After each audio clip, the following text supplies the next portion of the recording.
দীর্ঘ 17 বছর স্বৈরাচারী শেখ হাসিনার বিরুদ্ধে আন্দোলন করে বিগত 5ই আগস্ট বৈষম্যমূলক ছাত্র আন্দোলন এবং জনগণের আন্দোলনের রূপায়ণে এবং দেশনেত্রী বেগম খালেদা জিয়ার দল বিএনপির ছাত্রদল, যুবদল, শ্রমিক দল সহ বিএনপির নেতৃবৃন্দ সবাই এই স্বৈরাচারের বিরুদ্ধে 17 বছর জেল, জুলুম, খুন, হত্যা, নির্যাতনের শিকার হয়ে আমরা স্বৈরাচারী শেখ হাসিনাকে পতন করেছি।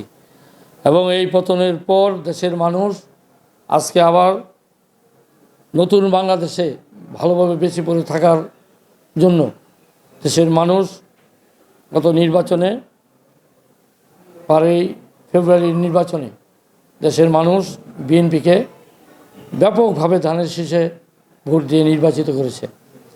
দেশের মানুষের আশা প্রত্যাশা বিএনপির উপর যথেষ্ট এবং বিএনপির উপর আস্থা রেখে আজকে নিরঙ্কুশভাবে বিএনপিকে বিজয় করেছে।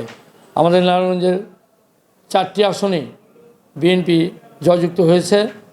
নারায়ণগঞ্জ 1, 2, 3 এবং 5 অ্যাডভোকেট আবুল কালাম সহ যে 4 জন নির্বাচিত হয়েছে তাদের প্রতি নারায়ণগঞ্জবাসীর অনেক আশা প্রত্যাশা।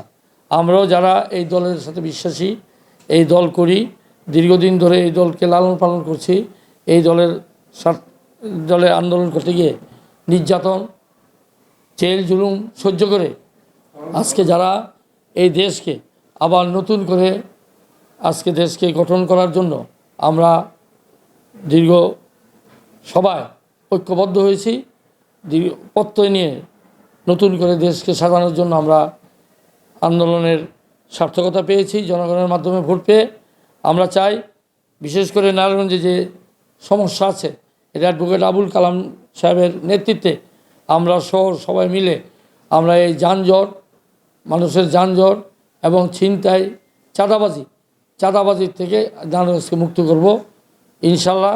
এবং নারায়ণগঞ্জের মানুষ আগের মতো জিয়াউর রহমান যেভাবে দেশটা চালিয়েছেন ঠিক তারেক জিয়াও তার নেতৃত্বে দেশ বেগম জিয়ার স্বপ্ন এই বাংলাদেশ তারেক জিয়া পুনরায় গঠন করবে ইনশাল্লাহ। আমরা সৈনিক হিসাবে, জিয়াউর রহমানের সৈনিক হিসাবে অ্যাডভোকেট আবুল কালামের সাথে এই নারায়ণগঞ্জকে সুন্দরভাবে গড়ব ইনশাল্লাহ। এবং মানুষের প্রত্যাশা, ভোট দেওয়ার যে মানুষ যে আশা নিয়ে প্রত্যাশা নিয়ে বিএনপির ধানের শীষকে বিজয় করেছে সেই প্রত্যাশা আমরা অক্ষুণ্ণ রাখবো ইনশাল্লাহ। সবাইকে ধন্যবাদ।